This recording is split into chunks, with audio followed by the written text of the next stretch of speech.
Positivo. Yo soy Víctor Raúl Benítez, conductor de este programa. Le agradezco a mi amigo Daniel Olivera, que está en Buenos Aires, cerca de Aeroparque, en un café al aire libre, Onda COVID, y yo estoy en Itacurubí de la Cordillera. Después te voy a explicar dónde queda, en el departamento de las Cordilleras, que es el adyacente al departamento central Gran Asunción, región metropolitana. Daniel Olivera es un comunicador, un intelectual argentino que se dedica a los análisis políticos, creador de un portal que él nos va a contar. Y yo le saludo desde el Paraguay a Daniel con un abrazo así, desde un jardín pandémico. Buenas tardes, Dani, ¿cómo estás? ¿Cómo te va, Víctor? Un abrazo gigante para vos, para todos ustedes, en esa ciudad hermosa que es Asunción. Bueno, te cuento que estamos trabajando muy duro con showpolitico.com, que es el producto que hemos armado este año, en el 21. Es todo un desafío armar productos en pandemia, ¿no? Claro. Como vos bien lo sabés, la comunicación es muy alta, es muy cruzada, es muy difícil determinar. Al no tener la presencialidad, se pierden muchas cosas de las fuentes y ese tipo de cosas. Pero bueno, ahí estamos trabajando duro, tratando de tener información de primera mano y ese tipo de cosas. Supongo que hablaremos un poco de pandemia, ¿no? Y vacunación y el efecto que está teniendo en la Argentina. Sí. Me gustaría, antes de entrar en ese tema que es muy específico, continuar hablando de tu portal. Bueno, yo escribo algunos artículos de vez en cuando. Ahora voy a hacerlo con mayor frecuencia. Te agradezco la generosidad por darme el prestigio de escribir. Yo soy profesor en la UBA, en unos cursos de arquitectura, en la Universidad de Buenos Aires, en la parte de economía urbana. Enseño en Curitiba, en la Fundación Getulio Vargas, como tú sabes, y en la Universidad Católica de Córdoba también. En Paraguay no enseño, no me creen aquí en el Paraguay, entonces me voy a enseñar afuera. Bueno, acá viste que nadie está escrito en la Biblia, que nadie es profeta en su propia tierra. Sí, entonces yo tuve que confirmar esa hipótesis bíblica. Te quiero preguntar algo. Sí. Haceme un análisis político actual, todavía sin entrar en los componentes pandémicos, de cómo está la política argentina. Subió el progresismo. ¿Quién gobierna? Primera pregunta, ¿Cristina o Fernández? Esa es una pregunta al cuerpo que ya te la tiro. ¿Cómo está el peronismo? ¿Verdad? Y por otro lado, ¿cómo están las otras fuerzas? Y por último, la crisis con Rodríguez Larreta, el intendente o ¿cómo se dice allá? El alcalde, el jefe de de Buenos gobierno. Aires, del gobierno, el jefe del gobierno, le dicen a usted. Haceme una Exactamente. especie de un paneo, así rápido, una síntesis de cómo está el escenario político con esos actores y con esos elementos. Yo, a diferencia de mucha gente, no creo que haya que pensar que gobierna Cristina o gobierna Alberto. Creo que la coalición del peronismo, la que se llama Frente de Todos, es una experiencia inédita. El peronismo nunca había tenido una coalición de gobierno. Es rara, por eso genera esa suspicacia, si gobierna uno, si gobierna otro. A mí me parece que los efectos son prácticos. El peronismo ha sabido lograr, la coalición ha sabido lograr algunas victorias muy interesantes en el Senado y en diputados, territorio donde no tiene una mayoría propia. Eso significa que la coalición está funcionando, porque si no, no lograría sacar, por ejemplo, la ley, la polémica ley con el tema del aborto, la ley de ganancias, es decir, ha sacado una serie de leyes, la coalición gobernante, que a mí me da la sensación de que eso implica que está funcionando. Más difícil es lo del Ejecutivo, porque cada decisión de Alberto Fernández está tamizada por si le gusta a Cristina, si no le gusta a Cristina, qué es lo que implica. En mi caso, creo que Cristina Kirchner tiene una fuerte presencia, obviamente, primero porque los votos los tiene Cristina Kirchner, no los tiene ni Alberto Fernández ni Sergio Massa, que son los dos integrantes del Frente de Todos, ¿no?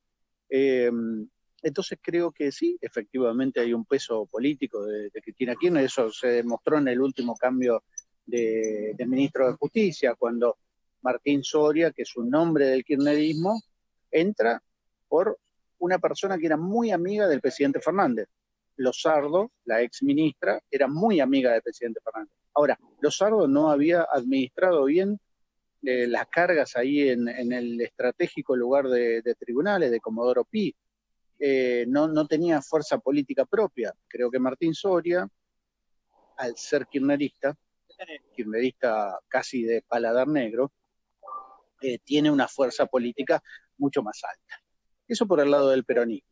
A quien veo con serias dificultades con un país que todavía no terminó de arreglar el tema de su default o no default, que tiene básicamente alrededor de 1.500 puntos de riesgo país, que tiene una situación irresuelta, que si bien el ministro Guzmán va avanzando, pero todavía no está resuelto eso, y en el medio de la pandemia, obviamente que está en una situación muy cerca de la banquina siempre, muy cerca de la banquina.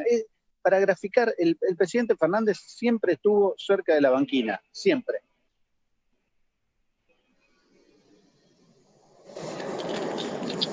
Escuchando, te sigo escuchando. Ahí, perdón, Ahora ahí te como escucho. se está pasando un avión. Vos estás cerca de los parques. Mira, acá pasó una motocicleta. Y acá un avión. Allá pasó un avión y acá en Sí. Itacurubí pasó una motocicleta, viejo, imagínate. Eso es lo que se llama, estamos en la misma onda. Bueno, seguimos. Seguimos. Eso por el lado del Seguimos, Daniel. peronismo. Por el lado del peronismo. Por el ¿Y lado de cómo está Juntos la por el UCR Cambio. después? Vamos a ir haciendo por todas las corrientes, por favor. Y Rodríguez Larreta, que es macrista o no sé si sigue. Sí.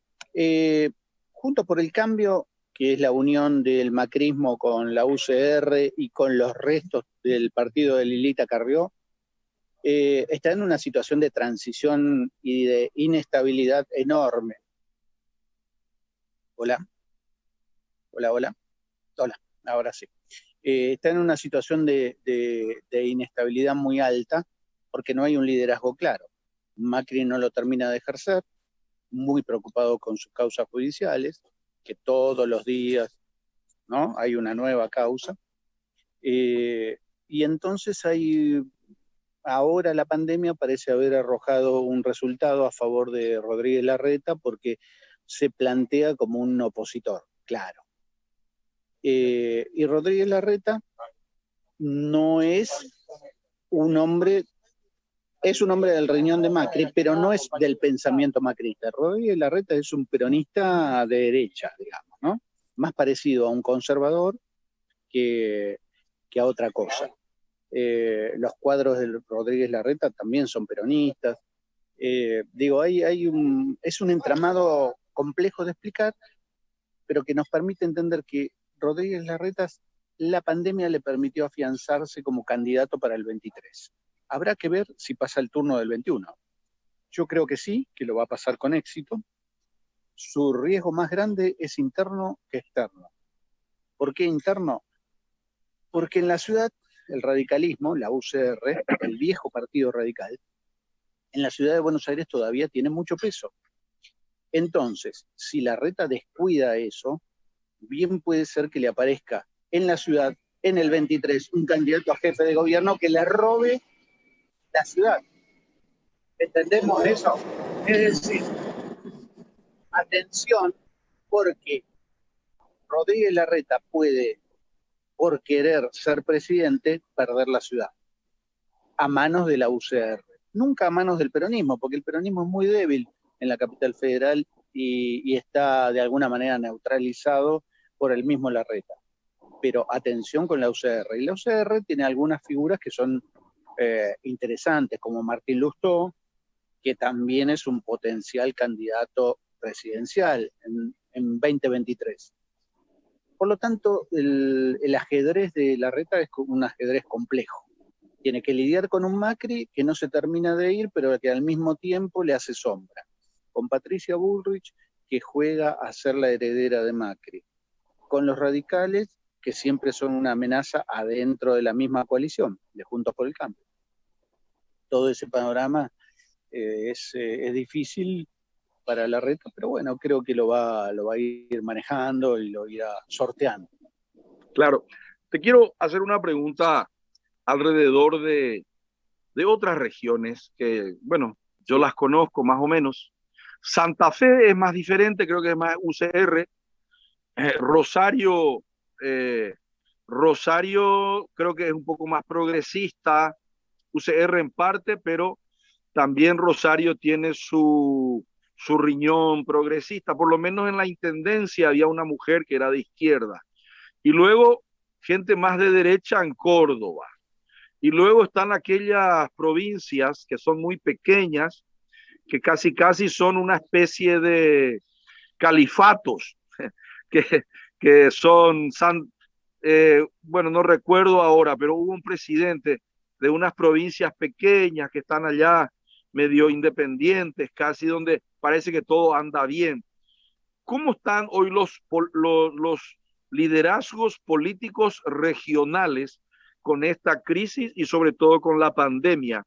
¿Se independizan de Buenos Aires para traer vacunas o todas dependen del gobierno federal, si se puede decir así? Es muy interesante tu pregunta. Dos cosas. Respecto a las vacunas, no pudieron independizarse ni Córdoba ni Santa Fe ni Mendoza, que intentaron buscar vacunas por su lado, junto con Cava, lograron cerrar acuerdos con Pfizer. Ninguna pudo. Tiene lógica. Si no pueden los gobiernos federales, es muy difícil que puedan los gobiernos provinciales. Es muy complejo.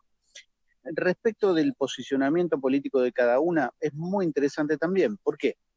El peronismo ganó en Santa Fe después de muchos años y hay una corriente entre peronista y progresista, porque Rosario retuvo el progresismo, el socialismo progresista, digamos. Santa Fe Capital la perdió la UCR y la ganó el peronismo. Todo ese... Yo voy a decir que Santa Fe y Córdoba se parecen muchísimo. Primero porque geográficamente están en la misma pampa húmeda, junto con Entre Ríos, ¿no? Son las grandes productoras de uno de los elementos que hace que la Argentina esté en pie hoy. Hoy, con 560 pesos, 560 dólares por tonelada de soja, ese lugar, si no, Argentina no tuviera ese lugar, no existiría. Sería Burundi, sería cualquier país africano. Bueno, ese lugar de la pampa húmeda se está transformando también en una cuestión geopolítica. ¿Por qué? Porque China empezó a meter los pies ahí, empezó a operar ahí. ¿Cómo? Primero a través de lo que se llama la hidrovía, esa gran cuenca fluvial donde Argentina saca sus granos al mundo. Hoy, dentro de una semana, se vence el contrato de 25 años que Carlos Menem hizo en el año 96 por la hidrovía. O sea, que ese lugar o es recuperado por el Estado Nacional Argentino o es nuevamente concesionado con algunos jugadores nuevos, entre ellos China. ¿Por qué a China le importa tanto? Porque esa pampa húmeda, ese granero, ese pequeño granero, a China le serviría muchísimo. Si China hace algún par de obras, como dragados en la hidrovía, un tren transoceánico para sacar los granos a través del Pacífico, esa región se convierte en estratégica. Por eso China le importa tanto. Y por eso, de alguna manera, los gobiernos de Córdoba, Santa Fe y Entre Ríos son un poquito más independientes del poder central. Pueden actuar con una lógica más independiente. ¿Hasta cuándo lo podrán hacer? No lo sabemos. Lo que sí sé es que los próximos 2 años van a ser muy importantes en el vínculo de China con la pampa húmeda. Después vos decías los califatos. Los califatos, te referís a Catamarca, te referís a La Rioja, te referís a Jujuy, Salta, Santiago del Estero y Tucumán, básicamente. Lo que es el NOA argentino. Ese NOA argentino no es despreciable en términos de población y de votos. Juntos reúnen una masa que supera los 5 millones de votos, 6 millones de votos. Es un núcleo importante. Solo Tucumán y Santiago del Estero tienen más de 2 millones de votos. Digo, para dar una idea respecto de Paraguay, se acercan un poco a la población total de Paraguay, ese NOA. Ese NOA está muy dependiente del gobierno central, muy dependiente, y hasta que no logre un desarrollo, hasta que China, por ejemplo, o Estados Unidos, pero Estados Unidos no parece estar interesado en ello, hasta que China no le preste atención, ese NOA va a seguir dependiente del gobierno central y las transferencias por coparticipación, que son lo que la sostienen, ¿no? Ahora, ese NOA tiene litio, atención con este tema, tiene litio, y tiene al lado a Cuyo con una gran producción de minerales. La minería argentina, junto con el petróleo y el litio, son los tres tractores que pueden dinamizar a la Argentina. Las inversiones tienen que venir ahí, en la zona de Cuyo, en la zona del NOA y en la zona de Neuquén, que sería Vaca Muerta. Sí, eso es muy interesante con la nueva onda de los carros eléctricos, de los autos eléctricos que vendrán de aquí a poco. Y yo creo que Elon Musk no va a desacelerar la marcha. Nosotros también creo que tenemos litio en el Chaco paraguayo, que es adyacente a vuestro Chaco, que es un solo Chaco, y que está al lado de Bolivia. Yo estoy en Asunción, aquí estoy a la altura de Salta. Si le pego en línea recta, voy en unos 700 kilómetros por ahí, llego a Salta. Estamos todos muy cercanos. Es verdad lo que estás diciendo. Quisiera volver al tema de tu portal. ¿En qué consiste? ¿Cuáles son sus públicos objetivos? ¿Por qué le llamaste una especie de la política como show político? Le estuve leyendo a Harari, que tú lo debes conocer, y dice que hay dos shows all over the world, en el mundo. El primero es la política. La política es un espectáculo, dice él, es un Cirque du Soleil. Y el segundo show es la religión, el otro Cirque du Soleil. No se presentan nomás como tales, pero a medida que pasan los tiempos vemos que desde Ronald Reagan, que era un actor de Hollywood, que le contrataron y le dijeron vas a hacer el papel de presidente. ¿Quién no quiere eso, verdad? Vas a actuar como si fuera el presidente. ¿Te acuerdas de esa película Desde el Jardín con Peter Sellers, donde le van a contratar a un tipo para que sea el presidente? Ahí soy el cajón del patrón del jardinero muerto. Bueno, ustedes tienen muchos shows, desde Perón, que era un actor, su esposa, una actriz, los Kirchner, unos actores de primera también. ¿Por qué le llamaste show político? ¿Para qué nació? ¿Cómo? ¿Cuándo? ¿Dónde? ¿A quién te diriges? ¿Y cómo va ese emprendimiento? Por favor. Bueno, yo coincido plenamente con Harari. Efectivamente, el Cirque du Soleil es la política, es la política.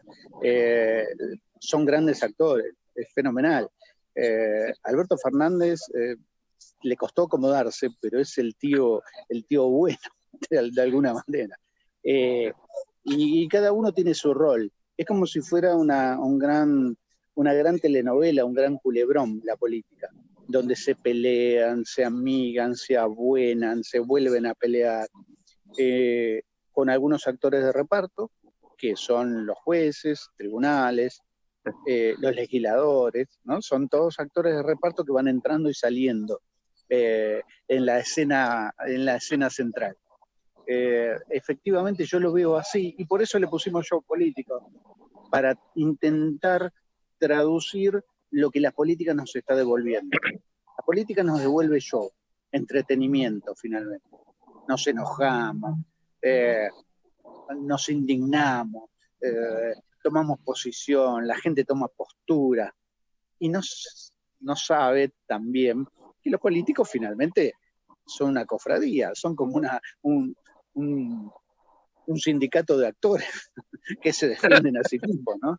Se defienden a sí mismos. Así que, bueno. ¿Y tu portal cómo va? ¿Cuál es el público? ¿Cómo va el portal? El público es ellos mismos. El público son los políticos, los jueces, los legisladores y todo lo que rodea, y la prensa. Las cuatro patas las cuatro patas que rodean este show. Las cuatro patas que de alguna manera intervienen en este show, porque los medios son parte ineludible de este show. No habría show si no habría medios. Los medios somos de alguna manera los televisivos, los radiales, los portales, somos quienes propalamos ese show político que tiene 24/24 los 7 días de la semana, ¿no? Claro, funciona, casi es un streaming de Netflix. Vos ves cuando querés ver, vos lo que estás haciendo es un Netflix de la política, de verdad.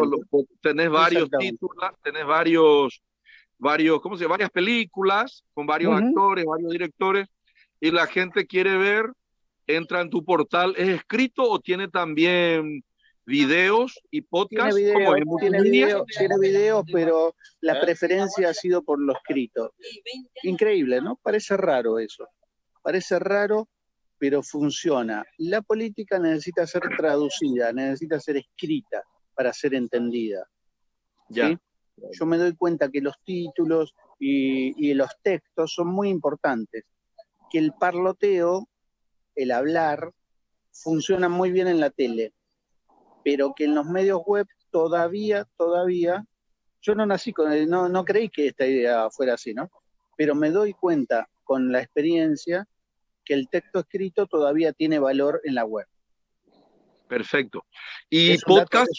Es un dato raro Sí, porque sí. todo nos hacía pensar de que no, que efectivamente todo era video, todo era hablar. No. ¿Y podcast? Los podcasts que podés escuchar en el auto. Sí, eso puede funcionar, pero son un complemento, ¿eh? Son un complemento. Son un complemento. Sí. Lo más picante, lo más lindo es el texto y los títulos. Los títulos funcionan geniales. El texto. Sí. ¿Y la foto? Bueno, ¿la foto le gusta a la gente? Sí, la foto sí. Todavía sigue funcionando. La foto, especialmente la foto de ilustración principal. Esa es clave. Ya. Elegir una buena foto es clave. Hoy, por ejemplo, elegimos una foto de Larreta con mirada perdida en una escuela que lo dice todo, realmente lo dice todo, no hay nada más para hablar. Ya. Estoy desinformado. ¿Cómo terminó la discrepancia nacional, Ciudad de Buenos Aires?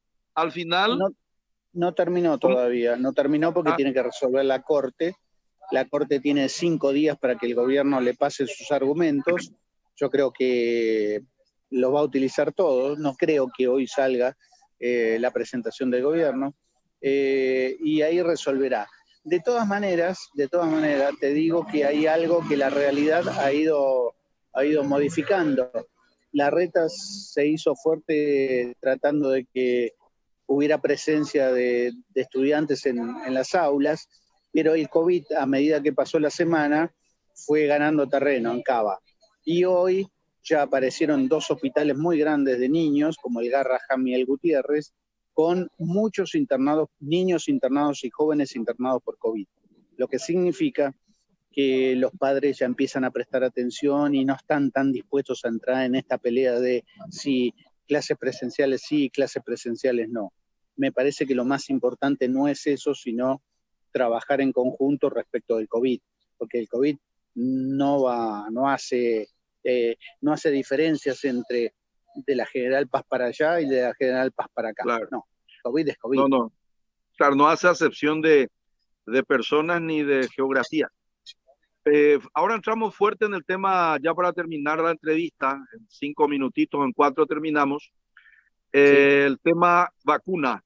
Veo que van a fabricar vacunas, o fabricaron 20.000 dosis.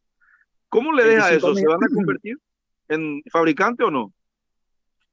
Mirá, creo que el laboratorio sí se va. De hecho, el laboratorio ya presentó todo en la Bolsa de Nueva York. Es decir, es un laboratorio con mucha experiencia, es un laboratorio que se inauguró en 2011, hace 10 años, en una zona del conurbano populosa, y sorpresivamente, porque la verdad que lo trabajaron muy en secreto, a partir de junio dicen que van a elaborar 5 millones de vacunas por mes.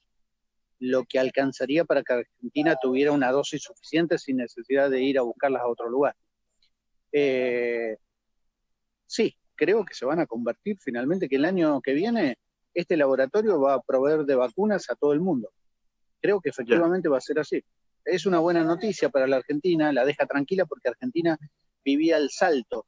¿Por qué? Lograban un cargamento en Rusia de 800.000 vacunas, se festejaba. Se suspendía el mismo cargamento, gran depresión. Creo que no podemos vivir a merced de eso. Argentina se sostuvo hoy con la vacuna rusa y la vacuna china. China también hizo un aporte importante, creo que ahora va a venir una remesa de 2 millones más. Pero bueno, y habrá que ver con las vacunas que se fabricaron en la Argentina y se exportaron a Estados Unidos y México y todavía no volvieron a la Argentina. Hay muchas incógnitas alrededor del tema vacunas. La mejor noticia probablemente sea que Argentina puede fabricar 5 millones de dosis por mes. Eso sería muy bueno. Para la región también, porque supongo que para los gobiernos regionales que Argentina se convierta en fabricante de vacunas puede ser algo muy bueno. Ya. Finalmente te hago una pregunta de show, del espectáculo, de la política argentina. Hay 3 tipos que a mí siempre me llamaron la atención. Sí. Antes te cuento que yo trabajé y viví en Buenos Aires. Trabajaba para el grupo Bember, vendiendo aguas.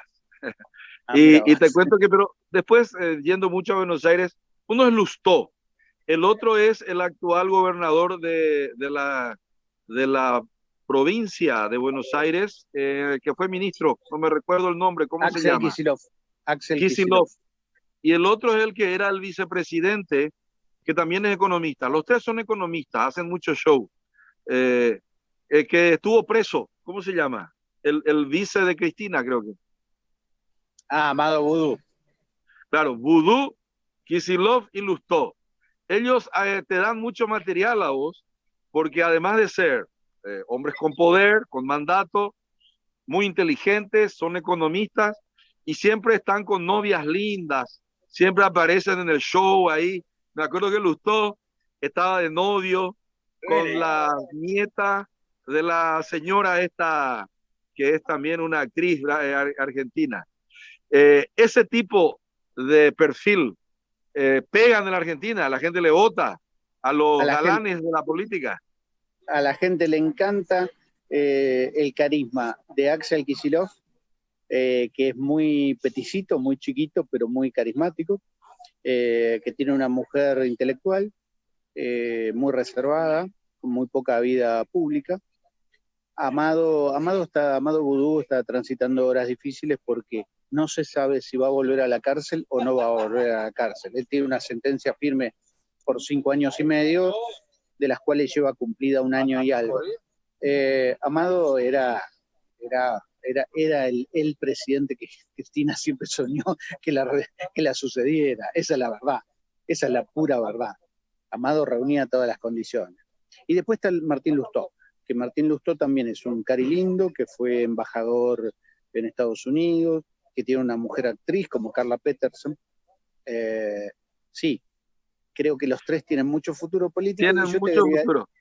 Y yo te agregaría uno más, que no está en la lista, Sergio Massa. Sergio Massa lo conozco. Sí. Yo creo que bueno, Sergio yo Massa... cuando los conocía eso, dije, bueno, me voy a dedicar a la política, bro. No tengo cabello, me falta una serie de atributos, entonces te saludo así nomás y no me voy a dedicar a la política, voy a ser tu writer, tu columnista. Un abrazo, buenas tardes. Un abrazo grande y espero que me invites alguna vez a Asunción, esa ciudad tan linda. Vas a venir. Un abrazo grande. Gracias, chao, chao. Hasta luego. Hasta luego.